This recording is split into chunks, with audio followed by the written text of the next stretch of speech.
Capítulo 1. ¿Cómo funcionan los pensamientos? Los pensamientos son tu herramienta más importante para lograr el éxito. De ellos dependerá si triunfas o fracasas.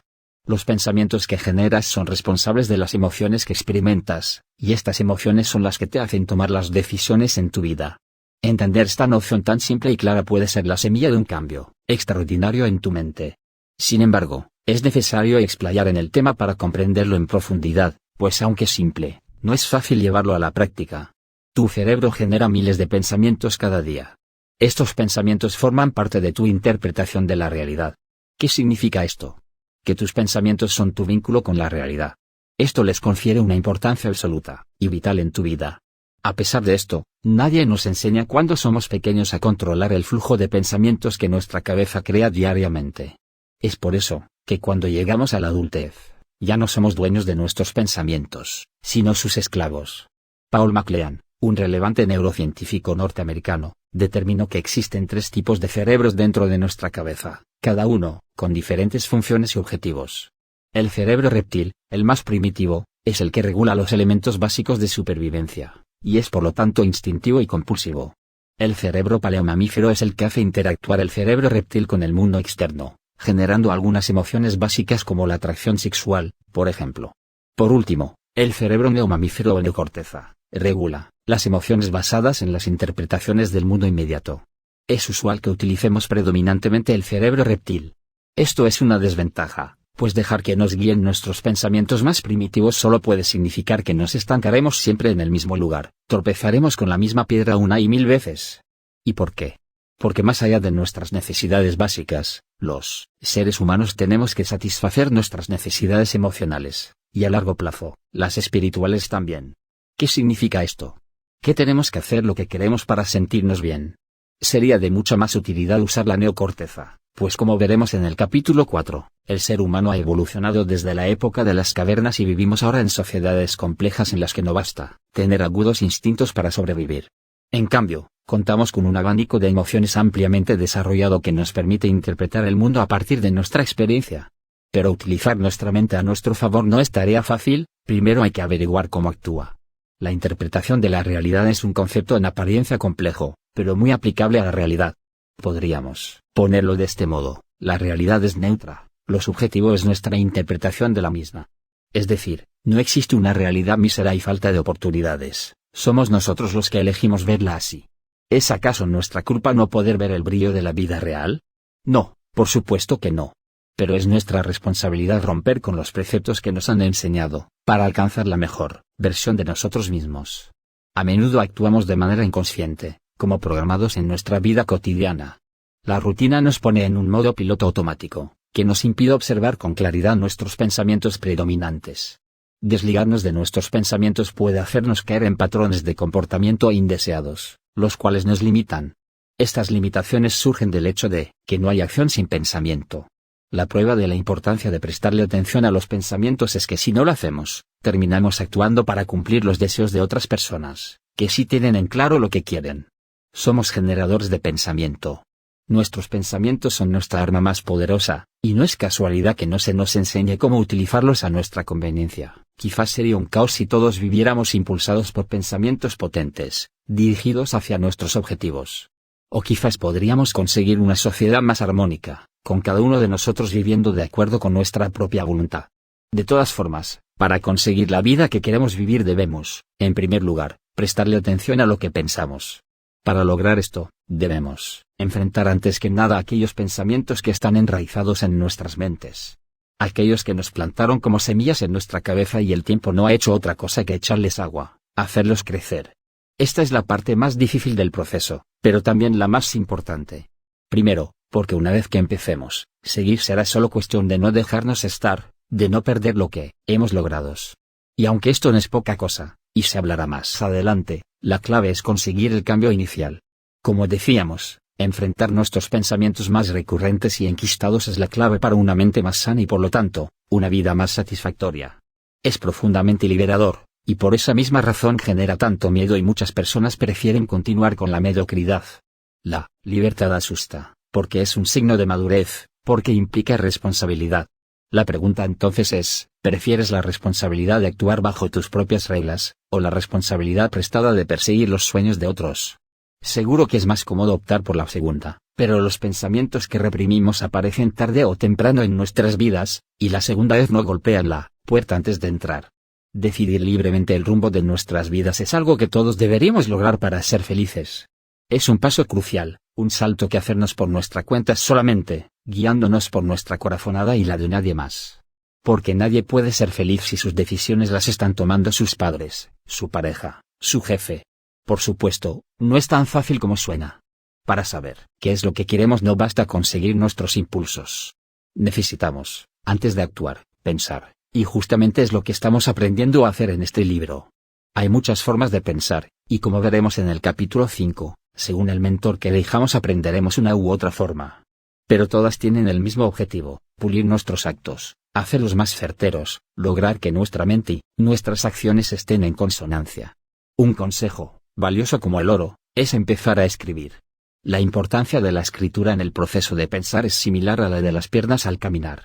Considérate afortunado por saber leer y escribir, es una ventaja invaluable, cuyo único problema es que cuando nos enseñan a hacerlo, no nos enseñan a usarla a nuestro favor. Leer y escribir son dos herramientas complementarias, no tendría sentido aprender una sin la otra. Leer nos permite aprender de los errores que otros ya cometieron, para evitar que nosotros los cometamos también. Por eso, como leerás más adelante, consideramos un libro como un mentor tan válido como cualquier persona exitosa. La lectura nos permite conectarnos con el mundo de una forma más sabia, más útil. Escribir, por su parte, es lo que nos permite bajar a tierra los conocimientos que aprendemos leyendo. Y también, los que no aprendemos leyendo, sino por el simple hecho de vivir, de nuestra experiencia. Gracias a la escritura podemos ordenar el desorden de nuestra mente, los miles de pensamientos que generamos cada segundo, cada uno tan fuerte que aún no comprendemos del todo, verdaderos imanes dentro de nuestra cabeza. La ley de la atracción actúa, como escribe Rhonda Byrne en El Secreto, creamos o no creamos en ella. Lo semejante atrae lo semejante. Y si más personas supieran esto, no veríamos tanto autodesprecio en nuestro día a día. Lo que pensamos, lo atraemos, y lo que atraemos, lo repetimos. La repetición de patrones negativos genera vidas infelices. Es así de simple. Por eso, para cambiar, primero hay que cambiar nuestros pensamientos, hacer que esa fuerza imparable trabaje a nuestro favor. ¿Por qué nos hacen escribir miles de palabras, miles de oraciones, en la escuela? Porque el sistema educativo está diseñado para esclavizar a los alumnos. Si les decimos qué es lo que tienen que escribir, les estamos diciendo qué es lo que tienen que pensar. Pero la mayoría de las personas no entienden esto. Creen que algún día les servirán los conocimientos en tal una cantidad de materias que, honestamente, no hacen más que distraer al alumno de lo que realmente es importante. No es casualidad que no se nos enseñe sobre emociones, sobre pensamientos, sobre acciones en la escuela. El sistema educativo no está diseñado para generar personas satisfechas y felices, sino personas obedientes y productivas. Y no hay nada malo en ser productivo, simplemente hay que tener en cuenta que se nos forma para ser productivos para otras personas. Nos convierten en herramientas para los sueños de otras personas más despiertas que nosotros. Si nuestro objetivo es ser un empleado en relación de dependencia, aprender todas estas cosas nos puede servir, nos puede sumar a nuestro currículum. Pero incluso un empleado podría rendir más y llevar una vida más llena si aprendiera sobre todas las cuestiones que el sistema educativo no toma en cuenta. ¿Cómo es posible trabajar con ánimo y motivación si no sabemos cómo reaccionar ante una infidelidad, o ante la pérdida de un ser querido? Ya que la escuela no nos enseña sobre estas cosas, es nuestra responsabilidad, no solo como emprendedores o empleados, sino como personas, el educarnos en materia emocional y mental. Para evitar caer en el resentimiento, un veneno mucho más peligroso que el cianuro, mucho más dañino a largo plazo. Cuando vivamos bajo nuestras propias reglas, ganaremos aunque perdamos, porque sabremos que nosotros elegimos el camino. Práctica, prueba a escribir tu día perfecto, no ahorres detalles, siente lo que escribes. No tengas miedo de imaginar cómo sería un día en el que todo te saliera bien, donde termines el día satisfecho y feliz. Cuando termines, guarda el papel y léelo 2 veces al día, una antes de dormir y la otra por la mañana, después de despertar. Estarás reconfigurando tu cerebro, por el arte de la repetición, y eventualmente tu mente se sentirá a gusto con los pensamientos que te hagan sentir bien y generará más iguales. La escritura como medio de alcanzar lo que queremos es un tema ignorado, pero no tanto como lo es la escritura como método de catarsis. Cuando dijimos que enfrentar nuestros pensamientos más enraizados era el principio de cualquier cambio de vida, no habíamos aclarado que la herramienta más poderosa con la que contamos es el lápiz y el papel. Sería imposible romper por nuestra cuenta con las barreras que nuestra mente creó para proteger esos pensamientos que nos pueden haber salvado la vida hace miles de años, pero ahora solo nos inmovilizan y nos hacen tomar malas decisiones. Es muy difícil cambiar nuestro estado de ánimo simplemente tratando de reemplazar los malos pensamientos por buenos pensamientos. Por eso, antes de llenar nuestra cabeza de vibraciones positivas, tenemos que sacar la basura. Y no es tarea fácil, pero para eso vamos a escribir. Verás, cuando escribimos estamos sacando para afuera lo que está dentro, estamos sublimando, en términos psicológicos. ¿Qué significa esto? Que estamos transformando nuestra energía, nuestra libido, en algo productivo. Y ya veremos por qué se siente tan bien hacerlo, en el capítulo 3, cuando hablemos de la acción. Pero por ahora, estudiaremos qué ocurre con nuestros pensamientos cuando escribimos. Hacerle frente a lo que pensamos nos hará tomar mejores decisiones, pues aunque estemos llenos de buenas intenciones, a veces nuestro cerebro nos juega una mala pasada. Lo que hacernos sin pensar nos persigue. Imaginemos que nuestra mente es una fábrica, donde se construyen a diario miles de pensamientos. ¿Qué clase de fábrica iría contra las intenciones de su dueño? Pues, una fábrica donde sus trabajadores no han sido correctamente educados en el proceso productivo. Nosotros somos, al mismo tiempo, dueños y trabajadores de nuestra fábrica. Como dueños, tomamos las decisiones de nuestra vida, y como trabajadores, actuamos para lograrlas. Pero a veces, nos acomodamos en la posición del dueño y nos olvidamos de cómo trabajar, de cómo llevar a cabo nuestros deseos. Esta trampa mental es la que controla al 90% de la población mundial. El 10% restante se despertó y entiende que si las acciones contradicen los deseos, es momento de cambiar los pensamientos. No seremos dueños de nuestra vida mientras seamos esclavos de nuestros pensamientos. Esta frase es tan simple como importante. Tenerla en cuenta es clave para entender por qué hemos fallado tantas veces, cuando hemos estado convencidos de que hacíamos las cosas bien, las cosas correctas para lograr lo que queríamos. Es un misterio lo que ocurre en cada momento dentro de nuestra mente, pero con la escritura podemos acercarnos bastante y aprender mucho sobre nosotros mismos. Para empezar, tenemos que pensar en las preguntas que queremos responder sobre nuestra vida. ¿Quién no quiere saber quién lo controla, por ejemplo? Pregúntatelo, y cuando estés listo respóndelo. Escribir es terapéutico porque nos hace salir del lío que tenemos acá arriba, en nuestras cabezas. Nos obliga a pensar ordenadamente, a poner en perspectiva lo que pensamos. Práctica, escribe en una hoja de papel la siguiente pregunta: ¿qué es lo que necesito ahora mismo? Responde, con sinceridad, la respuesta que creas correcta. A continuación, repregúntate sobre la respuesta. Es decir, escribe, ¿qué necesitas? ¿Tu respuesta? Cuando hayas hecho esto, responda a esta repregunta. Continúa expandiendo la cantidad de preguntas y respuestas. Este es un método usado en interrogatorios, pues su objetivo es llegar a nuestro pensamiento inconsciente. Al repreguntarnos sobre nuestras primeras respuestas, estamos haciendo trabajar nuestra mente para que nos diga la verdad. Además, está el factor tiempo. Escribir repetidamente, en un periodo determinado, por ejemplo un mes, nos puede iluminar sobre nuestros patrones de pensamiento en el largo plazo. Podemos recordar cómo nos sentimos ante una situación determinada, y descubrir que nos estamos sintiendo igual. Podemos darnos cuenta de que nuestros patrones de pensamientos están directamente relacionados con nuestras acciones. Podemos descubrir entonces, que cuando nos sentimos tristes tendemos a escapar del problema que nos genera la tristeza en vez de sostenerlo, de tratar de entenderlo, y que justamente ese escape es la razón por la que el pensamiento vuelve a aparecer una y otra vez. También podemos descubrir que cuando estamos felices, nos arriesgamos más, tomamos las riendas de nuestra vida, aunque sea momentáneamente. El autoconocimiento es un paso esencial que toda persona debe tomar para tomar control de sus acciones.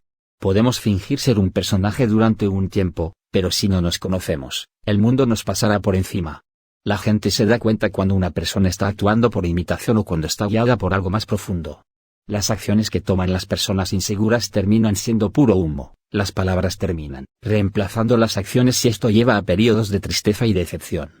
Es por eso que debemos tomar el control de nuestros pensamientos. Quizás es molesto al principio, porque estamos echándole a un vistazo a un sistema que ha estado durante años en piloto automático. Las cosas siempre se han manejado de esa forma, y es difícil hacer un cambio. Como dijimos al principio del capítulo, estamos acostumbrados a guiarnos por el cerebro reptil, el más impulsivo y primitivo de los tres. Es decir, Incluso a nivel físico nuestro cerebro se ha desarrollado de tal forma que no estamos acostumbrados a pensar fuera de nuestros patrones habituales. Pero podemos realizar cambios, primero pequeños, luego más relevantes. Todo es cuestión de tener disciplina. Queramos o no, lo que pensamos se retroalimenta como el acople de un micrófono y un parlante. Nuestros pensamientos se multiplican, por eso parece una tarea imposible desafiar patrones, hábitos que han estado instalados en nuestro sistema por años. Pero esas cascadas de pensamientos fueron en su momento solo gotas de agua, y de la misma forma, con gotas de agua podemos pararlas. Pero antes de suplantar lo negativo con lo negativo, como recomiendan los gurús de la autoayuda, es necesario un momento de catarsis. Necesitamos comprender de dónde vienen estos patrones pensamientos, para luego canalizarlos, usar su fuerza para algo productivo que nos satisfaga y nos haga felices. Antes de usar a nuestro favor la poderosa energía que estos pensamientos de autosabotaje están ejerciendo en nuestra contra, tenemos que volver al lugar desde el que empezaron y cambiar las cosas.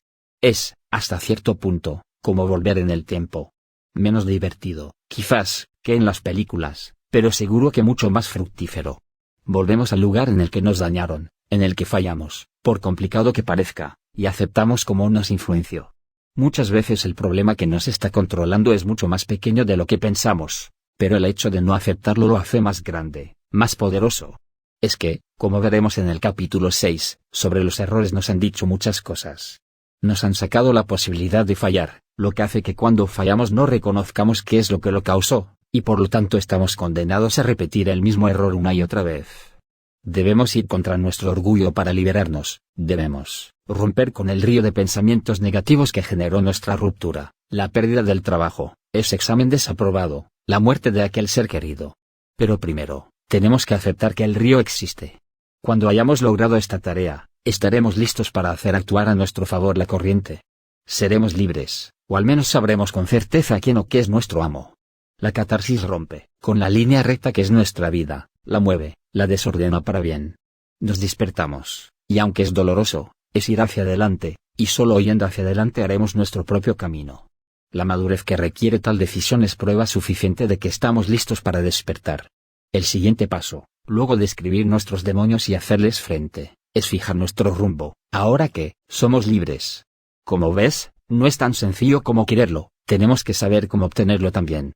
Pero si nuestros pensamientos nos acompañan, tenemos más de la mitad de la carrera corrida, más de la mitad del camino hecho. Tenemos que romper con nuestra realidad, porque el ver nuestra realidad repetida cada día de nuestra vida nos hace, justamente, repetirla, en la realidad y en nuestra mente. Por eso vamos a empezar a visualizar. Quien visualiza debe saber que las imágenes, por ejemplo las de una película o las que vemos cuando soñamos, son más poderosas que los pensamientos. O, mejor dicho, son obras de arte pintadas con pensamientos, son los pensamientos a la orden de nuestro deseo. Por eso tenemos que permitirnos buscar la inspiración en un lugar que no sea nuestra realidad cotidiana. Si nuestro cerebro está acostumbrado a ir todas las mañanas a un trabajo que detestamos, entonces los pensamientos que genere estarán al servicio de repetir esta rutina. Continuaremos estancados. Pero, si nos despertamos lo suficiente para soñar, entonces podremos cambiar nuestra vida. Práctica, cierra los ojos e imagina exactamente lo que quieres. El coche que sueñas tener, la pareja con la que te encantaría vivir, tu trabajo soñado. Lo que te atrevas a soñar, se hará posible. Como con el 10 soñado, es importante prestarle atención a los detalles. Aunque es difícil visualizar al principio, la repetición te hará un maestro. Cuando cambiemos la sintonía de nuestros pensamientos, comenzaremos a sentirnos capaces de tomar acciones que no tomaríamos de otra forma. Veremos oportunidades que antes no veíamos. Conoceremos personas a las que no les habríamos prestado atención antes, etc. Estaremos en sintonía con nuestros deseos. Estaremos marchando sobre nuestro camino. Capítulo 2. ¿Qué son las emociones? Gestionar tus emociones correctamente es clave en el proceso de alcanzar el éxito.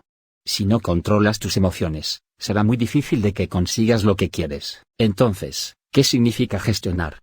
Básicamente, cuando sentimos ira, miedo, alegría, placer, nuestro cerebro nos está dando una señal. Esta señal puede sentirse mejor o peor, pero eso no significa que haya emociones más válidas que otras. Por ejemplo, llorar como consecuencia de sentirse triste es una muestra de debilidad, se nos enseña desde pequeños. Sin embargo, el sentirse triste es una señal de nuestro cerebro frente a un estímulo concreto de la realidad. Tragarse las lágrimas no resolverá ningún problema, Al contrario, lo hará más grande, y cuando esa emoción vuelva en el futuro no sabremos cómo procesarla. Un ejemplo de aprovechar un momento de tristeza sería tratar de captar el porqué de esta emoción, permitirse sentirla aunque parezca difícil, y prestarle atención. Lo más probable es que al entender de dónde viene, podamos idear una mejor solución que pretender que no ocurre nada. Hagamos una analogía con el indicador de combustible de un coche. Si el tanque está lleno, no nos preocupamos.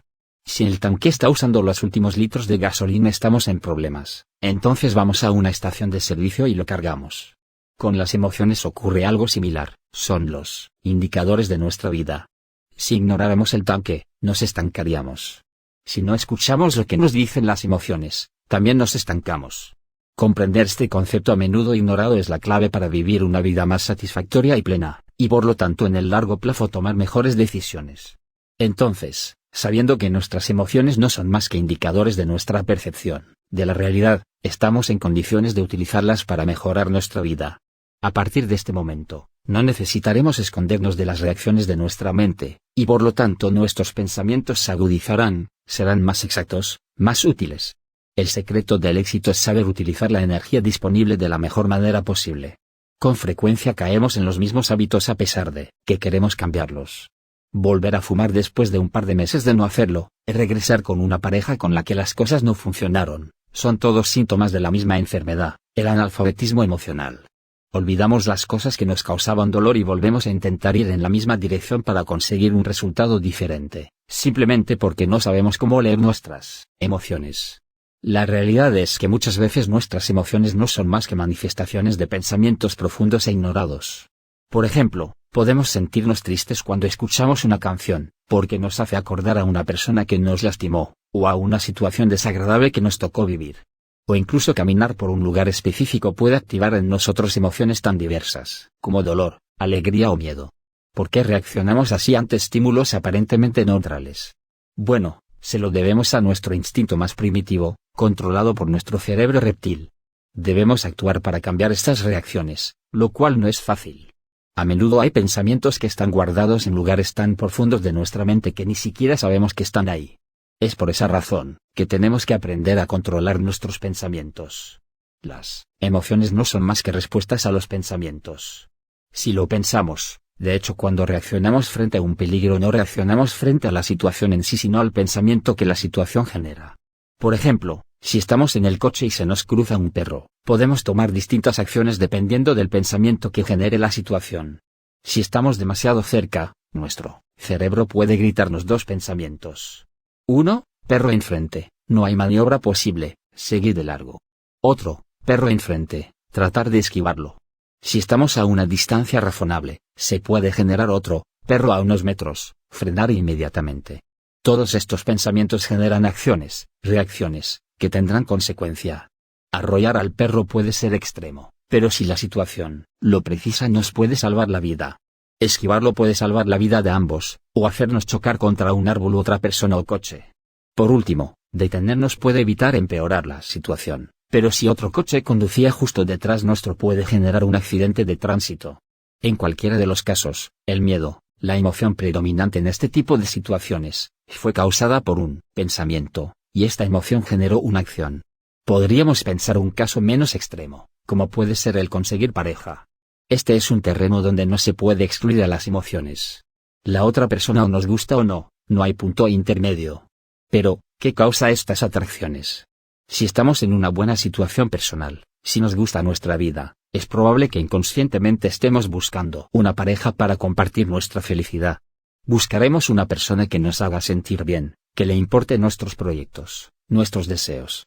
Esto significa que las personas que nos van a generar las emociones más positivas van a ser las que se adecúen a nuestros pensamientos predominantes, los cuales en este caso son saludables. Pero puede resultar que nos encontremos en un momento terrible, no la estemos pasando nada bien. Quizás perdimos un trabajo, quizás estamos haciendo el duelo por un ser querido que falleció, quizás simplemente el estrés de nuestra vida nos está agotando. En este caso, lo más probable es que nuestro cerebro busque una persona que nos haga sentir igual que como nos sentimos ahora. Una persona que nos entienda, por ejemplo. El problema de estar muy sumido en nuestra realidad es que no le estamos dando alternativas a nuestra mente para crear pensamientos diferentes a los que se están creando por nuestra situación. y el no pensar en otras posibilidades más allá de lo que ya tenemos nos va a hacer cristalizar la situación, mantenerla en el tiempo.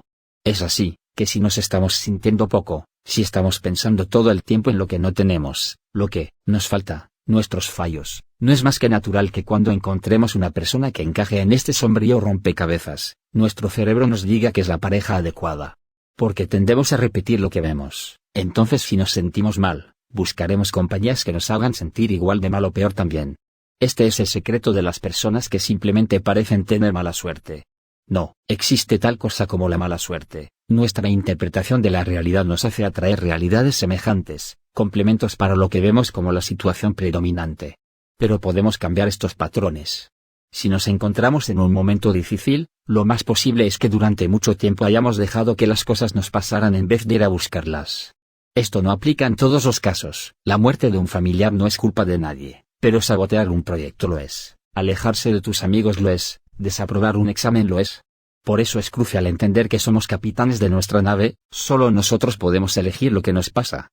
Entonces, siguiendo con el ejemplo de más arriba, esta es la razón por la que las personas tristes atraen parejas disfuncionales y relaciones tóxicas. Si uno piensa y piensa, repetidamente, que no es digno de amor, entonces se cumplirá el deseo interno de fallar al encontrar una pareja saludable.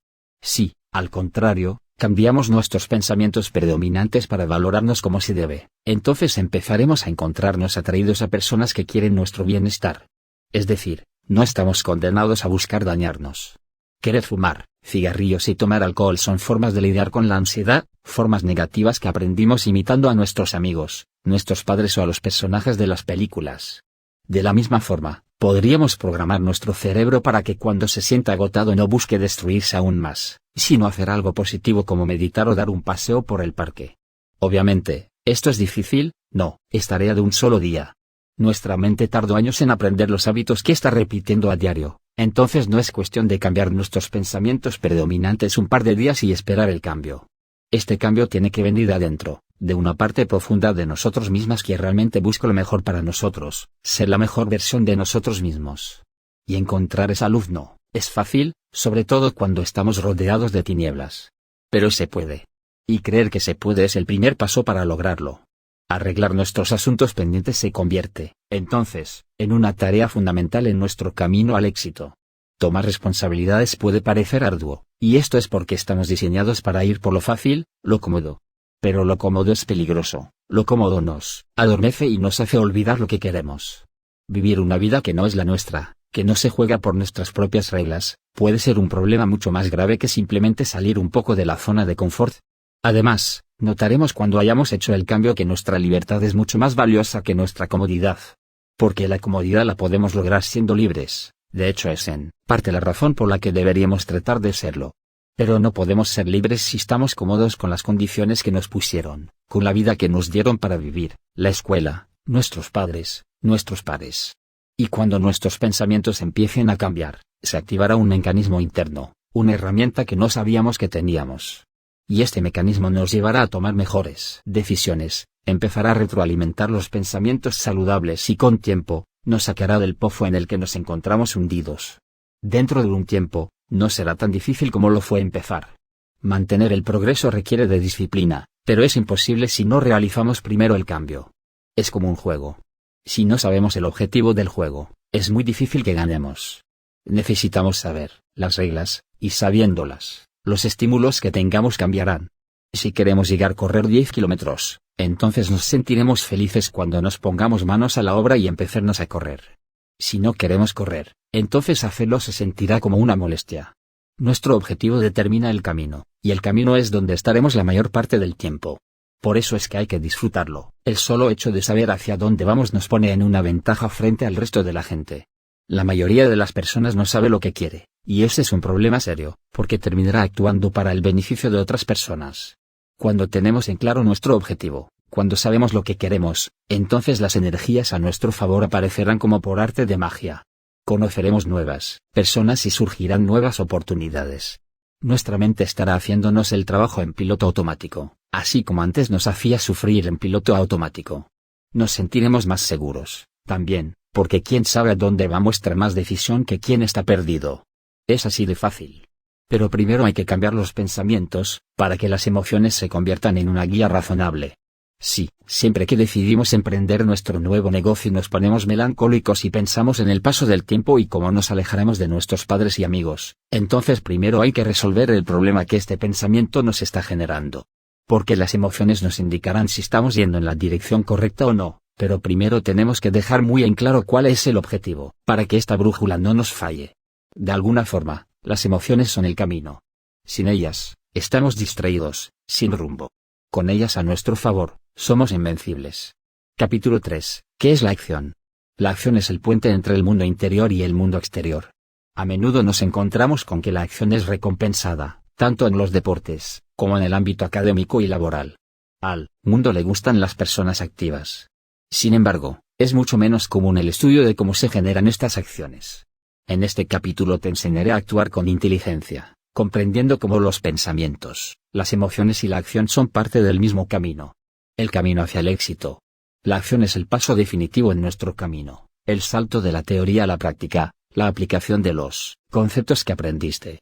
Así como sin pensamientos no hay emociones, sin emociones no hay acción. La acción siempre es el resultado de una emoción. Por ejemplo, la ira puede desencadenar acciones violentas, como golpear o gritar. El miedo puede reflejarse en una parálisis o en una huida. La alegría, en un salto o una sonrisa. El amor, en un beso o una caricia. Es por esta razón que es tan importante el correcto manejo de las emociones y su gestión. Si no somos dueños de nuestras emociones, entonces no actuaremos como queremos. Lo que en el argot popular se llama ser dueño de sus impulsos. Además, si controlamos como debemos cada emoción, entonces podremos transformar situaciones desfavorables en favorables.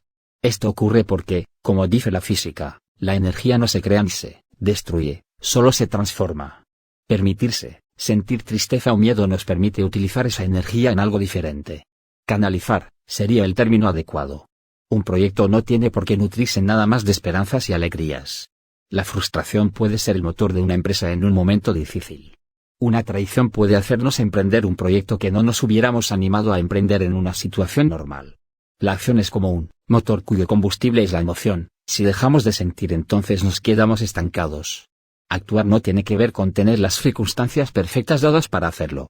Al contrario, te sorprendería ver la cantidad de casos en los que una desventaja le ha servido a las personas para transformarse en lo que son. Cuando estamos en un ambiente hostil es probablemente cuando más debamos actuar, pues la acción es el motor del cambio, y el cambio una poderosa herramienta. La acción es nuestro vínculo con el mundo. Es el paso del yo al otro. Sin acción viviríamos como en cápsulas, alejados de la realidad. La acción es el motor del progreso de una sociedad, una empresa, una nación. Sin acción caeríamos en la desidia total, no habría alimentos, no habría nada. Actuando es como le otorgamos valor al mundo, lo hacernos un lugar en el que merece la pena vivir. Es actuando que nos convertimos en lo que somos.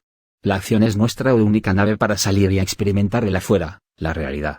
Cuando comprendamos nuestras emociones y por lo tanto éstas se encuentren en consonancia con nuestros pensamientos, nuestras acciones serán mucho más poderosas, específicas y orientadas al éxito.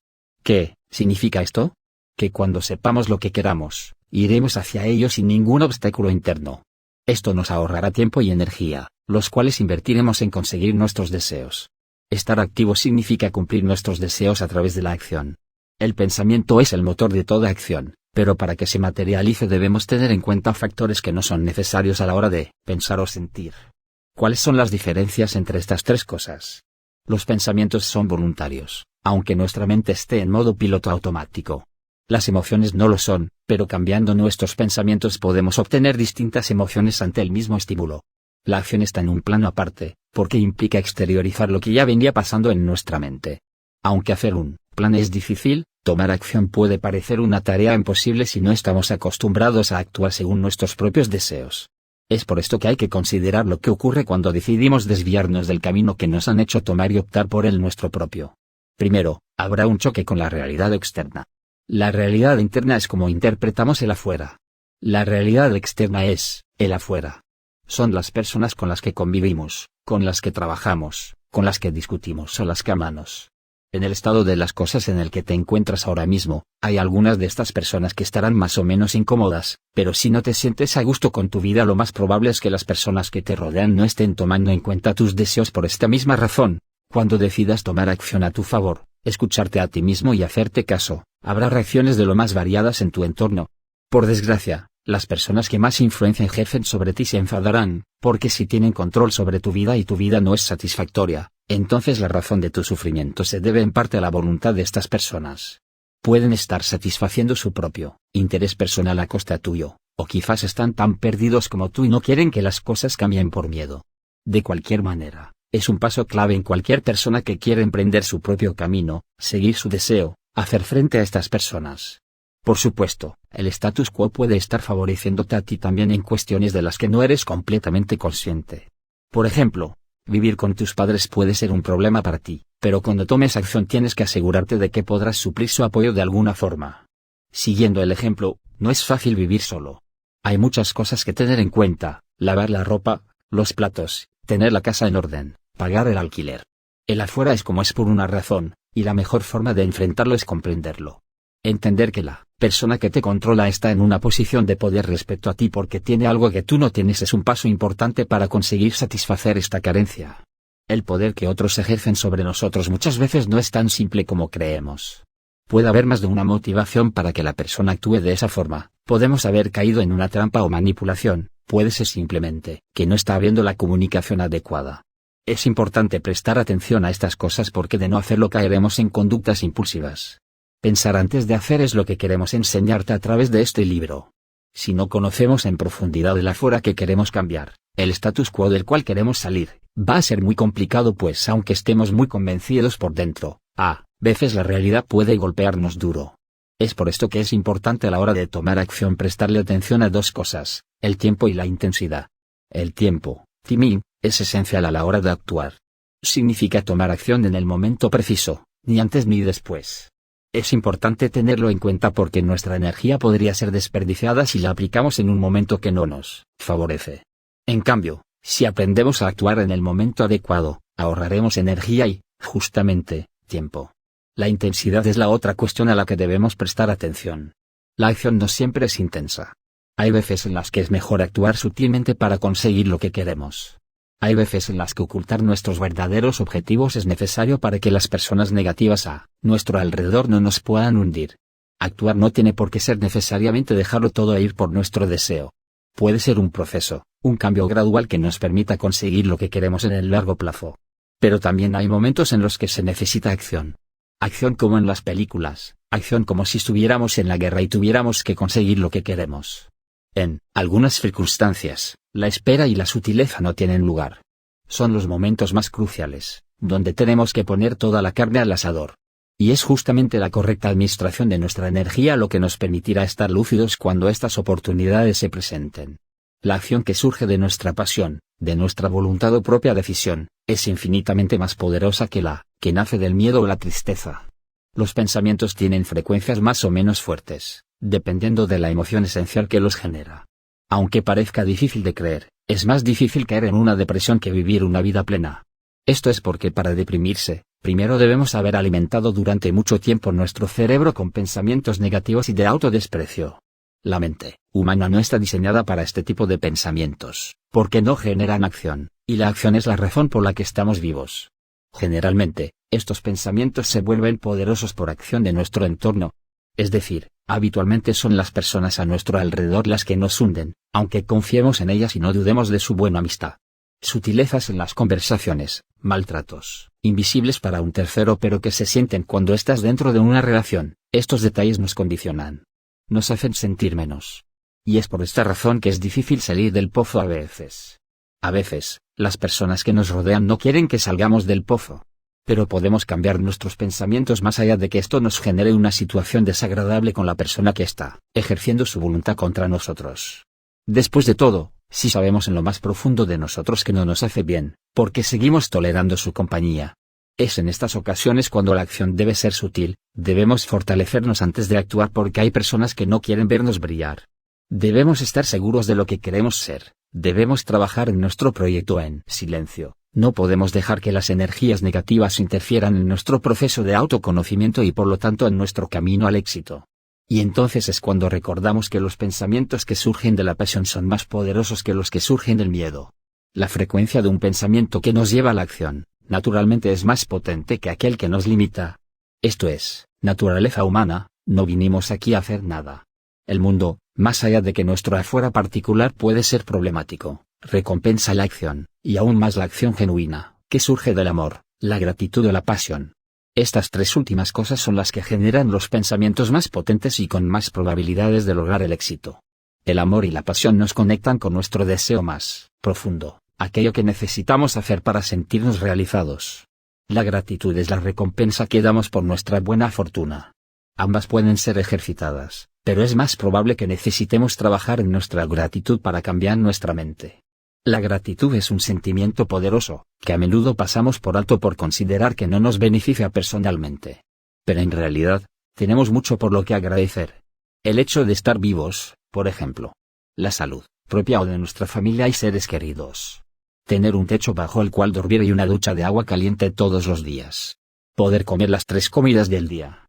Todo el tiempo estamos pensando en nuestra carencia, en qué es lo que nos falta, y no nos detenemos a agradecer. Agradecer no solo puede alegrarle el día a quien agradecemos, sino a nosotros mismos. Agradecer es una forma de perdonar, de limpiar nuestro corazón de todo resentimiento. Agradecer a nuestros padres por habernos criado y educado, más allá de sus errores. Agradecer cosas que nos pasan y que no entendemos, pero las agradecemos porque nos hacen valorar lo que tenemos. Agradecer nos conecta con un sentimiento ancestral.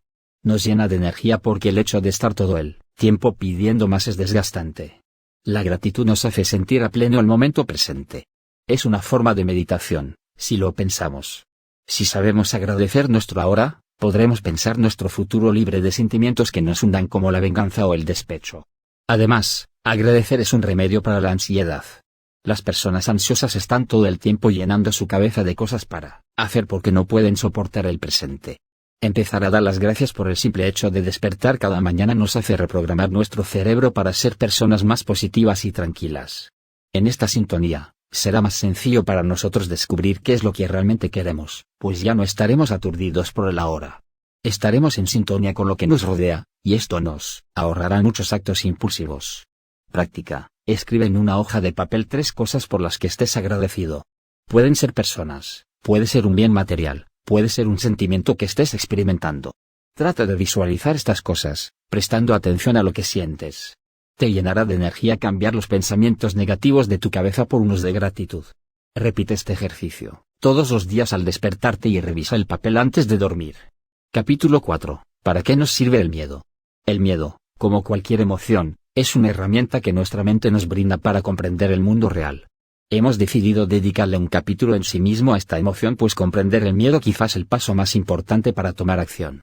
Muchas personas comienzan su carrera laboral en un empleo mediocre para subsistir, y luego cristalizan esta situación inicial a través de pensamientos limitantes como podría ser peor o mejor no arriesgarme a perder mi trabajo.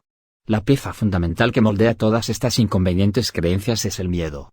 Aunque tener miedo de perder el ingreso que nos da de comer es entendible y está íntimamente ligado con el instinto de supervivencia, no lo es aquel miedo que nos impide conseguir mejores opciones laborales, amorosas, o de cualquier aspecto de nuestra vida. Por supuesto, este miedo no es consciente sino que procede, justamente, de nuestros pensamientos más profundos y a los que les dedicamos menos reflexión. Es por eso, que la solución para salir de este piloto automático no es otra que la reprogramación de aquellos pensamientos, los cuales se están materializando en vivencias desagradables o frustrantes. El miedo es una emoción compleja, pues tiene más de un resultado posible. Cientos de miles de años atrás, el miedo era una respuesta inmediata ante un peligro, un depredador por ejemplo. Por lo tanto, nuestro cuerpo genera ante una situación de peligro las 2 reacciones más básicas ante cualquier peligro: pelear o huir. Si peleamos, nos paralizamos momentáneamente y aumentamos nuestros sentidos de alerta de forma increíble, para localizar el peligro y vencerlo. Si huimos, nuestro corazón envía una buena cantidad de sangre a nuestras piernas para que podamos usarlas en nuestra huida. El problema es que ya no somos acechados por depredadores, ya no debemos temerles a los lobos o a los leones, nuestros miedos son mucho más complejos que antes porque nuestra sociedad lo es.